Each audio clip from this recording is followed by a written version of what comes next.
acredito eu, que as igrejas, aos poucos, abandonaram a Bíblia como única regra de fé e prática. E eu vou apontar duas causas, ao meu ver, que promoveram este abandono. A segunda causa que promoveu o abandono das Escrituras como a única regra de fé e prática, ao meu ver, foram as diversas distorções teológicas ao longo dos anos. São muitas as distorções, não daria sequer para nós citá-las aqui. Eu vou passar por algumas. Essas distorções, elas sempre contribuíram para o abandono parcial e algumas vezes total das Escrituras como única regra de fé e prática. Algumas distorções teológicas ocorreram quando algumas pessoas passaram a dar o mesmo valor que se dá às Escrituras sagradas, às profecias, revelações e outras experiências místicas. Esta era uma prática comum da teologia que já existia no segundo século na igreja cristã, chamada então teologia gnóstica.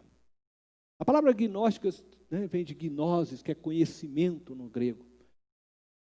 De uma forma simples, porque o movimento gnóstico, vamos assim dizer, ele tem muitos braços. Então, assim, de uma forma simples, a ideia deste pensamento gnóstico é de que você alcança o conhecimento divino a partir da intuição e de um conhecimento sobrenatural, transcendental. Por isso o movimento gnóstico, ele sempre busca, por exemplo, a astrologia. Aí você olha para a lua, você fica olhando para a lua minguante, cheia, você fica pensando quanto que aquilo pode te influenciar, e você fica tentando descobrir aquilo, você vai estudar os astros. Ela está sempre buscando, de alguma forma transcendental, o conhecer. E muitas igrejas cristãs começaram a se aderir a esse tipo de pensamento, já no século II depois de Cristo. O resultado desse erro teológico foi o surgimento de diversas religiões que se dizem cristãs, mas as teologias apresentadas por elas não têm coerência com a Bíblia. Desse erro, eu poderia dizer para vocês que surgiu a seita dos Mormons, um movimento de um líder, né, dos Mormons, que diz que o anjo o visitou, lhe deu umas placas de ouro, e daí ele começa toda uma nova religião.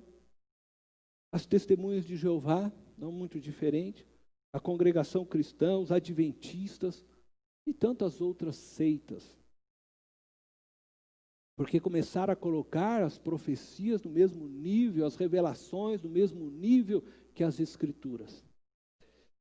Muitas igrejas evangélicas hoje, influenciadas por esse mesmo erro teológico, dando valor igual, né, ao das Escrituras, às profecias, revelações e outras experiências místicas, têm pregado também um evangelho corrompido, distorcendo a verdade contida nas Escrituras para sustentarem práticas, por exemplo, como urrar como leão, transferir unção. Já ouviram falar dessas coisas? Se apoderar territorialmente do mundo espiritual. Se você for pregar o evangelho em um determinado local, eles vão dizer para você assim: você precisa ir no marco zero da cidade e você precisa ir lá se apoderar primeiro desse território. Então você vai lá derrubar o príncipe, né, o potestade que domina esse lugar e tal. Divide, né, geograficamente a cidade, querem se apoderar dessa forma. Aprendem estratégias de batalha espiritual com os próprios demônios. Tem livros escritos, vendidos, muitos. Rebecca Brown e tantos outros aí, eu não vou nem entrar nesses nomes todos. Você vai ler, viveram, né, em centros espíritas, em umbanda, e diz que os demônios foram ensinando para elas, e elas entram dentro da igreja e vão ensinando. E as pessoas vão recebendo todas estas coisas. Igrejas que classificam seus membros, né, espiritualmente a partir dos dons que eles possuem. São muitas as distorções. Outras distorções teológicas ocorreram quando algumas pessoas passaram a ler a Bíblia através de uma lente única, de um filtro somente, extraindo então dela apenas aquilo que lhe agrada, que está em acordo com a sua ideologia de vida. A Bíblia precisa ser lida e compreendida a partir de si mesmo. A Bíblia não é um livro político, ideológico, filosófico, nem mesmo religioso. A Bíblia é um livro que conta a história de um Deus santo, que por amor aos homens, construiu um caminho de salvação para a humanidade.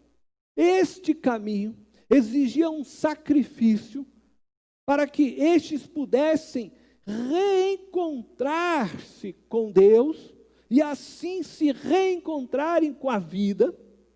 E no desenrolar de suas páginas da Bíblia, deste livro sagrado, ela vai detalhando como este Deus amoroso construiu este caminho de sacrifício ao longo da história da humanidade, com o fim único de que todo ser humano possa conhecer este caminho e encontrar por meio dele a vida eterna. No ápice desta história, nos é revelado que este Deus amoroso entregou o seu Filho, Jesus Cristo, como sacrifício, para que os nossos pecados fossem perdoados. E todos os que nele crerem, tenham a vida eterna.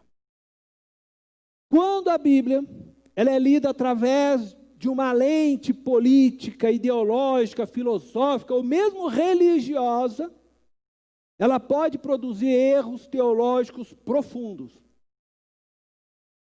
e uma produção teológica tendenciosa. Nos últimos anos, algumas teologias surgiram no meio cristão como fruto de uma leitura tendenciosa e partidária. Eu vou citar algumas aqui hoje. Por exemplo, a teologia da libertação. É uma corrente teológica que parte da premissa de que o Evangelho exige dos cristãos uma opção preferencial pelos pobres, libertando-os das injustiças sociais. A Bíblia é lida por eles através de uma lente socialista. Temos também a teologia da missão integral. Essa está alinhada com a teologia da libertação. Ela ganhou força por volta aí dos anos 80, com o teólogo René Padilha, através da publicação do seu livro Missão Integral, um bom livro. Ele defende que o homem precisa ser salvo espiritualmente e socialmente. Não se pode, segundo então esta visão, se separar as duas ações, uma vez que o homem ele é espírito, mas também ele é matéria. E você precisa salvar o homem tanto materialmente quanto espiritualmente. Por isso ela vem alinhada como um fruto dessa teologia da libertação. Ela também tem uma visão socialista. Dentro dessas teologias, só para deixar aqui claro, os ricos normalmente são vistos como opressores, né?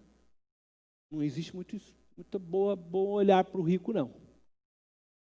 A teologia da prosperidade defende que a bênção financeira E uma vida bem-sucedida socialmente é o desejo de Deus para todos os cristãos. Acreditam que uma fé sustentada por um discurso positivo, tomado a doações para os ministérios da igreja, irão fazer com que Deus aumente, né, a riqueza material do contribuinte fiel, e que as bênçãos de Deus alcançarão e o livrarão de qualquer enfermidade, terá uma vida bem-sucedida em todas as dimensões. É o oposto da teologia da libertação, percebe? Aqui, em vez de você dar, dividir, melhor você acumular, é ter. Ela é feita através de uma lente capitalista. Então, você tem uma teologia de uma lente socialista, você tem uma teologia de uma lente capitalista. Mas existem outras teologias. Existe a teologia liberal. Esse é um movimento teológico que tentou tornar a Bíblia aceitável cientificamente. Eu estou falando de forma bem simples, né? A Bíblia é lida como um livro, vamos dizer assim, escrito por homens e não por Deus. As suas ações divinas, milagres, foram todos diluídos.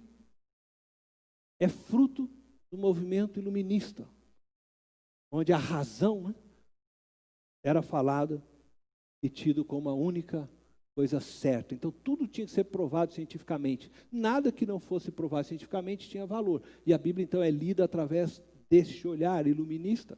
Essa é uma linha teológica.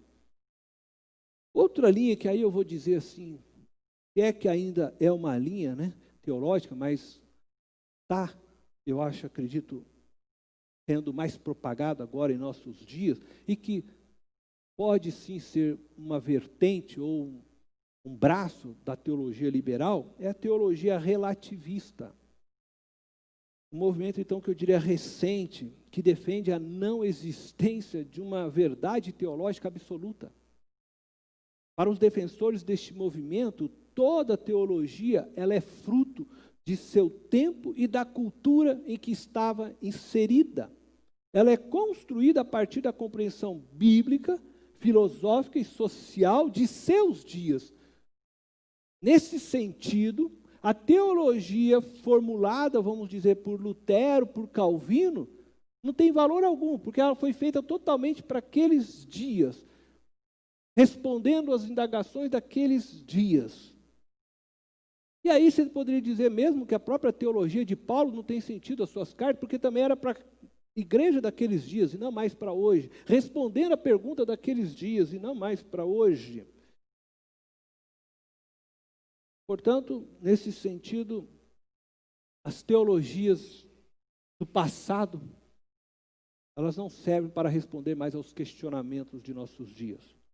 E eu diria então que essa é fruto de uma cultura relativista, né, emergente de nossos dias, né?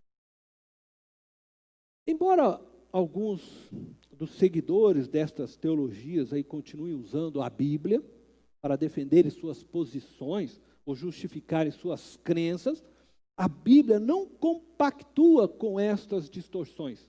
E talvez você até esteja já se perguntando, mas como eles encontram na Bíblia apoio para suas heresias? Então eu vou afirmar novamente, isso acontece porque eles leem a Bíblia de uma forma fragmentada, a partir de uma lente única, sem considerar toda a lógica construtiva da Bíblia de capa a capa, buscando então apenas defender suas posições e ideologias. E é por isso que você tem pastores extremamente da direita, e você tem pastores extremamente da esquerda, e se degladiando por aí nas redes sociais. E cada um lê a Bíblia do seu jeito e ataca com os versículos bíblicos, né, do seu jeito. Só que a Bíblia não tem nada a ver com isso. Eu espero que você consiga entender isso hoje. Eu quero concluir com vocês dizendo, de acordo com a teologia reformada, nenhuma voz da Igreja de Cristo pode se elevar em igualdade, muito menos acima das Escrituras Sagradas. Somente as Escrituras é uma afirmação de que somente ela tem a revelação que nos conduz à salvação, que nos reconcilia com Deus. E ela afirma que essa salvação só é encontrada em Jesus Cristo. Jesus Cristo é o cabeça da igreja. E Ele a governa, segundo os preceitos estabelecidos nas Escrituras.